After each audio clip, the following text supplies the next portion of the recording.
Está con nosotros el querido compañero Fernando Arias Vera, discípulo del profeta Víctor Ramón de la Torre, designado en el Buró de Ejecuciones por nuestro propio jefe, directamente por el jefe del Buró de la Torre. Con ello, pues, les damos un fuerte aplauso a Cristo, nuestro compañero.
Recomendaciones, concurran compañeros a mis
iban un par de cables directos de los micros del aula magna hasta Incahuasi, que se grababa en cinta magnética grande de entonces. Creo que esta es una de las grabaciones mejores, no lo digo de calidad, lo voy a hacer en los 50 años del 23 de mayo, o sea, 1973, 50 años del 23 de mayo de 1923, el jefe hizo un discurso bellísimo. Recuento que vale la pena por 10 clases de nosotros, de cualquiera de nosotros. Y lo voy grabando de manera bastante buena. Creo que es de las mejores grabaciones que se han hecho el jefe del partido. Entonces yo he traído este ejemplar para regalárselo al compañero Pedro, de manera que él lo pida hacer oficialmente. Se puede para usted, para que lo compartan. Muchas gracias, compañero.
Esto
íbamos a desatraer de la parte mayor del partido y tratábamos con él, pero siempre con cierta distancia. Los buenos compañeros cercanos a él, porque le veían que ya estaba así como saber tuvieron la idea, no sé por qué, de sugerirle a Luis Alberto que yo sea el siguiente invierno. Entonces, claro, no era cosa fuerte. Yo me sentí incómodo, pero me dijo, no, vamos, dice que vayas. Voy a la Luis Alberto. Recuerdo mucho, estaba en el segundo piso de escalera, para mí, ahí esperando, y Rosa, su esposa, me subió. Ella no veía. Entonces, saludos a la mano, presenta Rosa. Me dijo siempre don Fernando. Don Fernando. Don Fernando, venga usted, por favor. Entonces me senté, dio la vuelta, se sentó en el escritorio, conocía de memoria, por supuesto, sus espacios.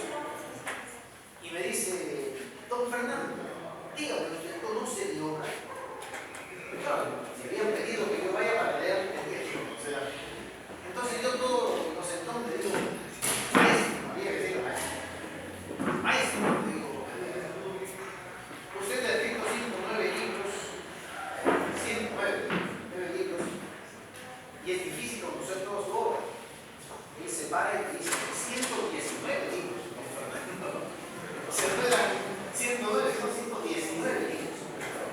Imagínense, es muy difícil conseguir toda la obra. Creo que tengo bastante. Pero el otro día,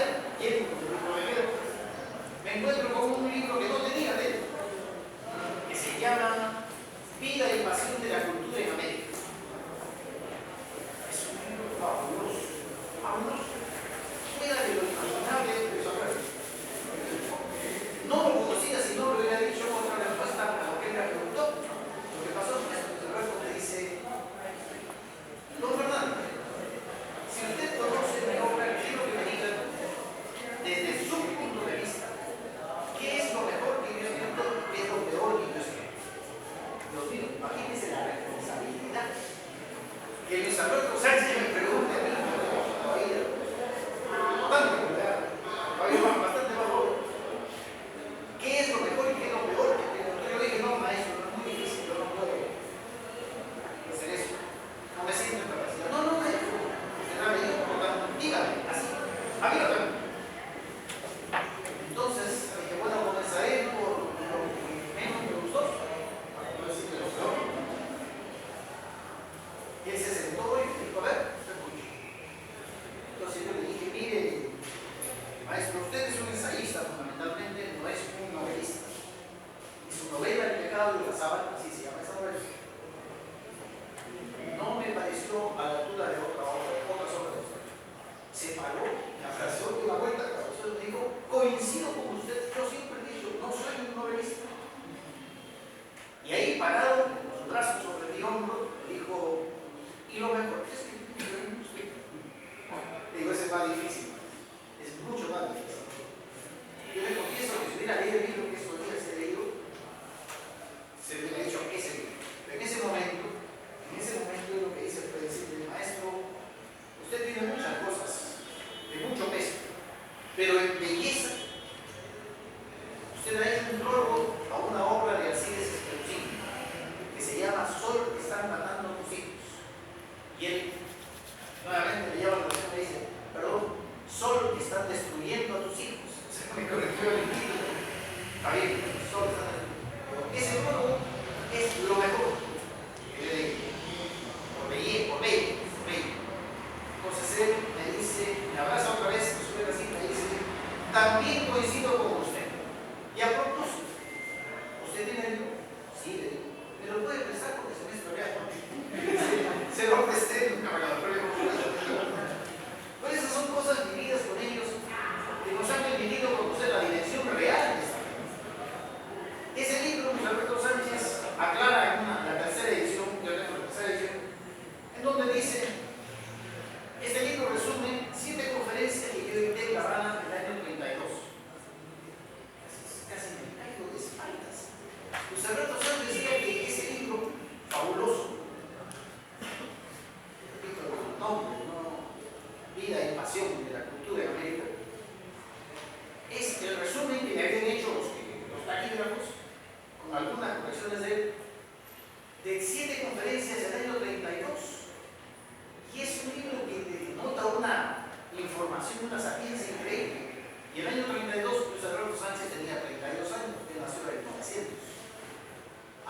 32 años era capaz de tener esa información en la cabeza. Y era uno de los hombres cercanos, de lo más cercano. Y tenemos a Manuel Solane, como les digo, con ese libro, que no es solamente esto, Solane tiene otro tanto de libros, y era parte del grupo, del jefe. Y como ha recordado su compañero, yo lo fastidio a veces, el compañero Gato, nos ha recordado, por ejemplo, que Carlos Manuel Cox era un orador brillante y él es el que sustenta el proyecto de ley del partido del año 46 para crear el Congreso Económico Nacional. Yo les prometo que voy a traer también el proyecto completo para que lo difundan y para que lo pongan en las redes, porque no se conoce. El otro día escuché a un compañero en una conferencia que decía qué pena que en verdad nunca se presentó nada sobre el Congreso Económico. No sabía que sí se presentó un proyecto de ley concreto y lo sustentó Carlos Manuel Cox.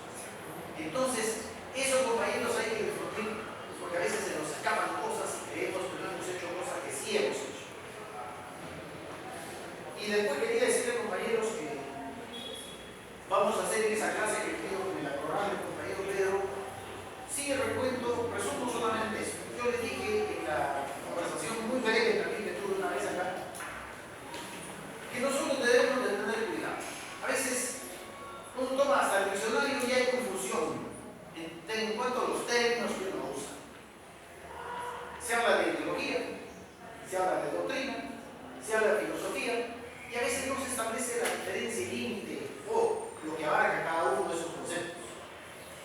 Se dice que en política la filosofía es la interpretación del mundo, de un hombre, una secta o un grupo de personas. Es la interpretación que tiene o no del mundo, del universo. Y el partido tiene sus principios filosóficos que no tienen ningún otro movimiento en América Latina. Eso que quede claro. Tiene doctrina, tiene ideología, sí, pero no filosofía, porque no tiene una interpretación del mundo que sí tuvo ahí al todo. Cuando tengan tiempo, busquen el librito Espacio-Tiempo Histórico, que de manera muy didáctica explica qué es este avance filosófico o esta interpretación del mundo de la realidad. Si queremos resumirla, diríamos solamente esto. Todos los pensadores europeos que eran difundidos hasta ese momento han dicho, bueno, Inglaterra se desarrolló así, por lo tanto este es nuestro camino. Esta es nuestra interpretación. Desde Rusia, que venía pues con la revolución rusa, esta es la realidad rusa y desde aquí creemos que este es el mundo. Ahí el autor le dice, qué curioso, porque ellos hablan y clasifican a la historia a su manera, edad antigua, media, moderna, no, antes esclavitud. Cada quien le da su propia interpretación desde su punto de vista. Hay el autor que dice, qué curioso, por ejemplo, en el Perú conviven todas las etapas que en otros sitios creen que ya se superaron.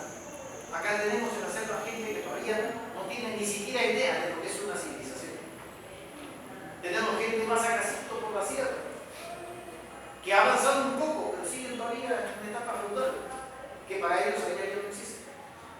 Y tenemos acá no un proletariado, como decía Lenin, porque serán una pequeña cosa, pero estamos avanzando hacia lo que ellos creen que ya está consolidado y proponen que sea la revolución en base al proletariado.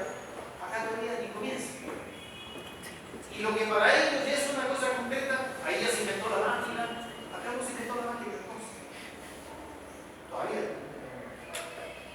Entonces el jefe dice, no, las historias sociales que se han publicado hasta ahora, las interpretaciones del mundo, no son las que tenemos nosotros desde acá. Acá tenemos etapas que conviven, realidades que conviven, a diferencia de las otras realidades que son establecidas. Por lo tanto, nosotros tenemos que partir de una interpretación muy nuestra. Y él dice, qué mejor que tomar una cosa muy nuestra, la Revolución Mexicana de 1910, que se convierte en un pilar. Entonces ya hay una interpretación. Ese es el activo filosófico de la ley, que no tiene otros movimientos. Es esa que escuché hablar a los figuristas, por ejemplo, de filosofía. Y luego viene la etapa siguiente, que es la doctrina. La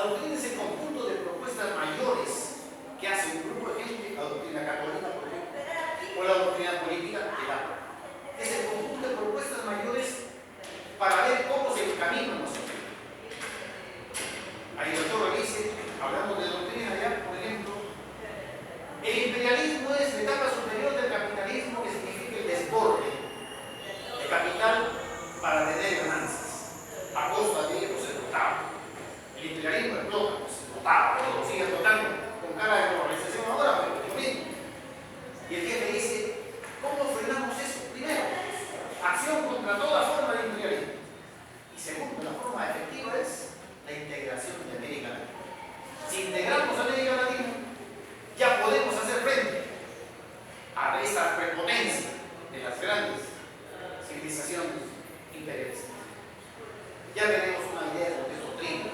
Estamos proponiendo primero una interpretación del mundo, la filosofía, luego una propuesta doctrinaria. Señores, hay imperialismo, ¿qué hacemos para frenar eso? Integrémonos. Y luego viene la ideología. La ideología ya es el conjunto de ideas menores que significa la aplicación práctica de la doctrina para poder hacer realidad el cambio que se propone. Acá, por ejemplo, ¿qué decimos? Tenemos que crear el plan de gobierno del partido. En este librito política presta está el plan de gobierno del año 31, cuando el jefe del partido postula a la candidatura presidencial. Y él ahí propone, por ejemplo, que hay que rescatar siempre. Yo en eso sí soy terco, compañeros. Hablamos del segundo gobierno nuestro que dice que ha sido muy bueno. No lo digo yo solamente, lo dice mucha gente. Pero sí, pues hemos rebajado la pobreza en 20 puntos. Caray, es importante. Se han hecho los colegios secundarios, caray, es importante. De 1.500 kilómetros de carretera nueva, muy importante. Compañeros, no podemos negar eso. Pero ojo, compañeros, en este país, en esta nuestra patria, nunca nadie antes habló de reforma agraria. Nunca nadie pidió el voto para la mujer. Nunca nadie pidió que el ciudadano vote a los 18 y no a los 21 años. Nunca nadie dijo cómo es posible que un joven quiera estudiar en la universidad y tenga que pagar cantidad. Peleemos por la educación gratuita. Pero no solo en la universidad, también en el colegio y también en la escuela. Esos son los valores mayores de la ideología ya nuestra. El proponer un cambio de la sociedad con cosas concretas, con un plan de gobierno concreto. Esas cosas son las que nos han hecho grandes. Y tenemos que simplemente ir actualizando eso, porque lo estamos actualizando. Pero tenemos que ser tercos, constantes en eso. Por ejemplo, sobre ese último tema, se dice, lo escuché un día a un compañero, estábamos en una celebración en el gusto, ahí en la torre, ahí en la fila, ahí en la torre. Y el compañero dijo muy ligero, ya no hay cosas que ya no tenemos que tocar, por ejemplo la reforma agraria, ya no, ya, caray, no tienen idea de la realidad en este momento. Yo lo mencionaba el tema. Sí, imagínense, solamente eso, compañero. Nosotros peleamos por la reforma agraria, ¿por qué? Porque el campesino debía ser el dueño de su tierra. La tierra para el que la trabaja, hemos dicho nosotros. No lo dijeron antes los comunistas, nosotros lo dijimos. Pero resulta que el segundo gobierno nuestro, desde el primero, perdón, el primer gobierno nuestro, 85-90, se hizo Chavimoche. En el segundo gobierno se ha hecho pueblos, que ya también logró. Bueno, compañeros, en Chavimoche, yo soy de la Libertad, conozco. Los campesinos los recogen las empresas a las 6 de la mañana en los ómnibus, los devuelven a las 6 de la tarde, de lunes a sábado, y ganan el sueldo mínimo. Y no son menos de nada. Claro, ellos están un poco contentos que tienen por lo menos trabajo, ellos, su familia, pero casi en condición de explotación. Y se contentan porque les ha puesto luz, les ha puesto agua, eso se ha puesto de empresa, eso se lo ha puesto el gobierno regional, que es plata de todos. Y de Chavimoche, ¿saben cuánto ha recuperado el Estado después de vender las tierras a esas empresas? El 7%. O sea, de cada 100 soles que invertimos nosotros el año 86, se han recuperado solo 7. De cada 100 soles, 7 al Estado. 93 han sido para beneficio de las grandes empresas. Olmos, eso ya es el trámite del gobierno, porque él ha sido ya finalizado. Olmos, se han habilitado, o se van a habilitar en total 53.000 hectáreas. De las 53.000 hectáreas, 30.000 ha comprado la empresa Gloria. Entonces, ¿de qué reforma agraria hablamos? No. Entonces, a esto es a lo que iba.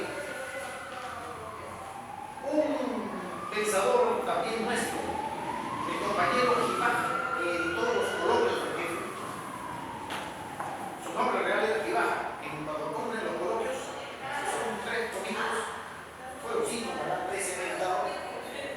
Él aparece como Ignacio Campos, aquí usados en los coloquios. Y él, en uno de los textos de los coloquios, comienza presentando y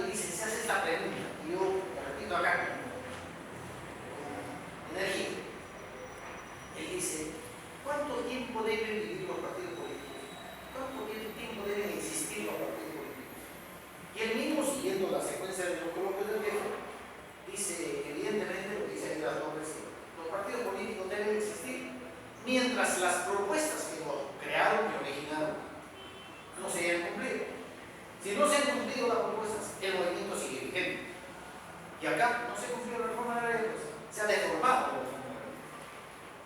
por citar uno de los temas que iremos tocando más adelante. Entonces, esa es mi intención en estas conversaciones con ustedes, compañeros, que más que una clase es una conversación, porque lo que tengo como compromiso, yo le leí esto al compañero, perdonen la inmodestia, ¿no? Porque el jefe era demasiado tenderoso, demasiado.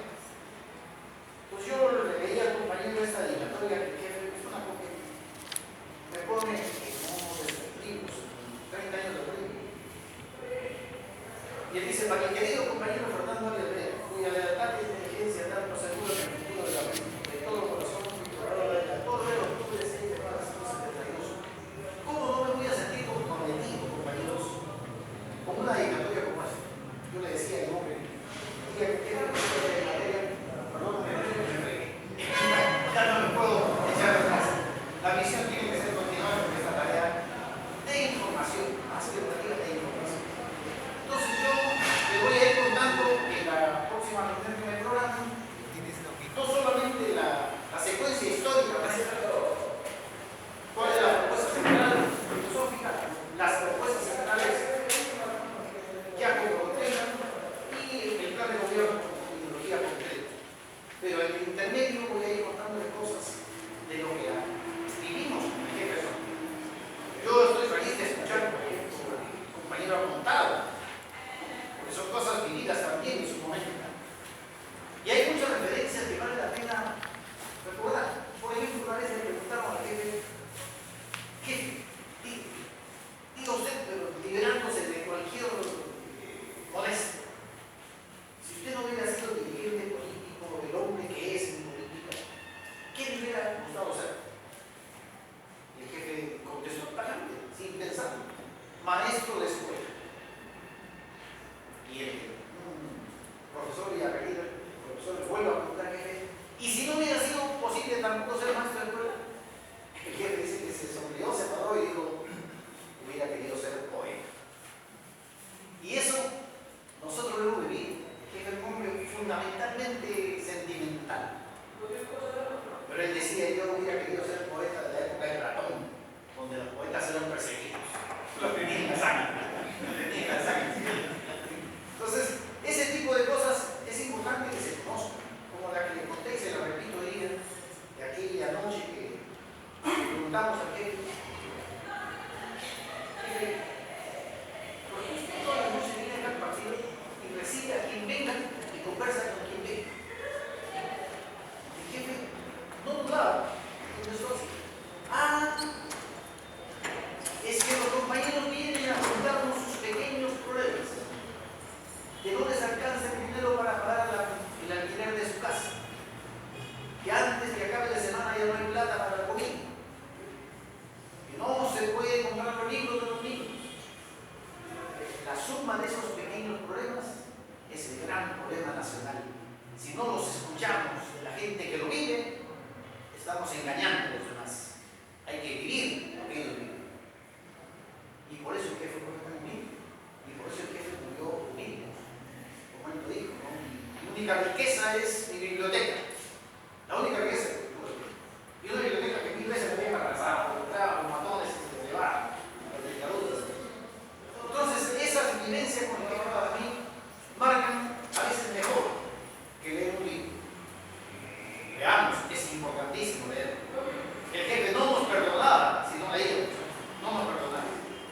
Termino con solamente este ejemplo, para que vean cómo era Víctor Raúl. Un día, nosotros éramos ratoncitos de biblioteca desde entonces. Traigo este librito, era una revista, se llama Planeta. Es una revista de origen francés traducida en Buenos Aires.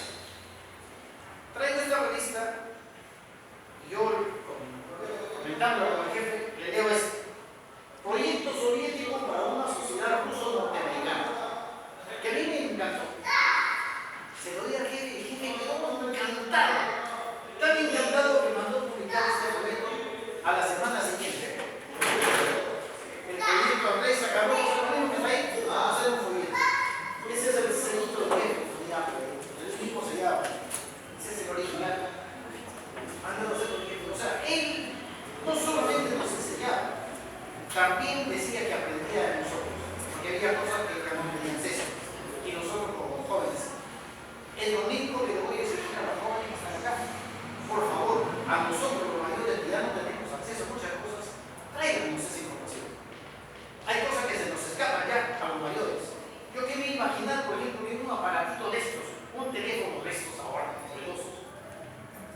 concentra tanta información en una memoria que en este caso es solamente de 16 gigabytes. 16. Después, ¿saben cuánta memoria tenían las computadoras que llevaron al hombre a la luna en el año 69? 1.2 gigabytes. Y este baratito tiene 16 gigabytes. Y mi hija, que vive en San Francisco, vino hace poco y trajo su teléfono, un poquito más grande que ese. ¿Cuánto tiene? 130 gigabytes. Y la computadora que llevó al hombre a la luna tenía 1.2 nada más. Quiere decir que los avances en ciencia son tremendos. Y eso nosotros los mayores no es tan fácil. Es normal que yo soy mayor siempre, pero yo más joven. Entonces ella me pone en internet, me pone todo, yo lo contesto. Porque yo pongo país, pero a mí país es un bueno. Pero de esa misma manera les pido a los más jóvenes que nos traigan esas preguntas o esa información que la vamos a manejar. La última sorpresa que tuve con estos aparatos, me lo dije el otro día, mi padre dice, si tú quieres ver qué cosa puedes hacer con lo que tienes en tu refrigerador, agarra tu teléfono, hijo, tengo una lechuga, 2 cebollas, 2 piernas de pollo y un poquito de zapallo, algo de arroz. Lo pones ahí, hay una aplicación, bajas, aplastas el botoncito y te sale una receta. Con lo que tienes, te dan una receta que puedes hacer. Pero si esa receta no te gusta, haces así el teléfono y la aplicación te cambió y te da otro plan. Eso, compañeros, era inimaginable antes. Entonces, ayúdennos ustedes, por favor, a despertar a nosotros los mayores. Algo aprenderemos también de ustedes y con más cariño les aprenderemos lo que nosotros lo aprendimos. Muchas gracias.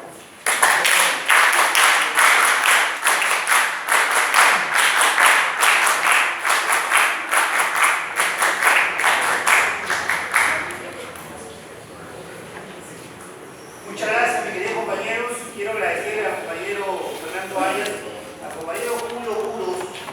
Les pido que la próxima clase nos acompañe sobre algo ya preparado, que bien usted, como lo ha hecho el día, y sobre todo una síntesis de cómo usted analizó en su oportunidad, de cómo se convirtió a pista a los 55 años, llegó a ese resultado, pero había empezado a los 18 años. A ver si nos acompañan, compañeros, en la próxima clase. Compañero Julio Buros. Compañeros, les agradezco, en verdad, este es una continua preparación, es un continuo releer o nuevamente retomar lo que nosotros tenemos.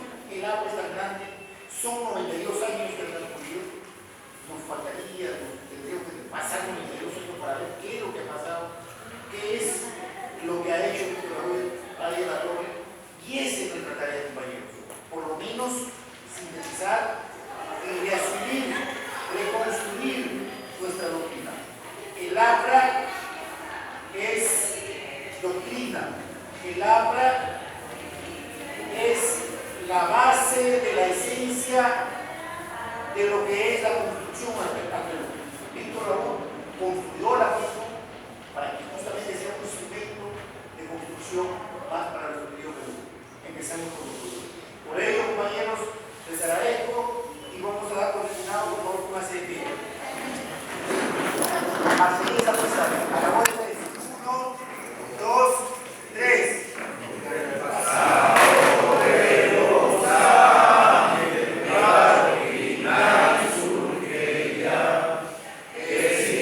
Realidad liberante que ha fundido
Gracias.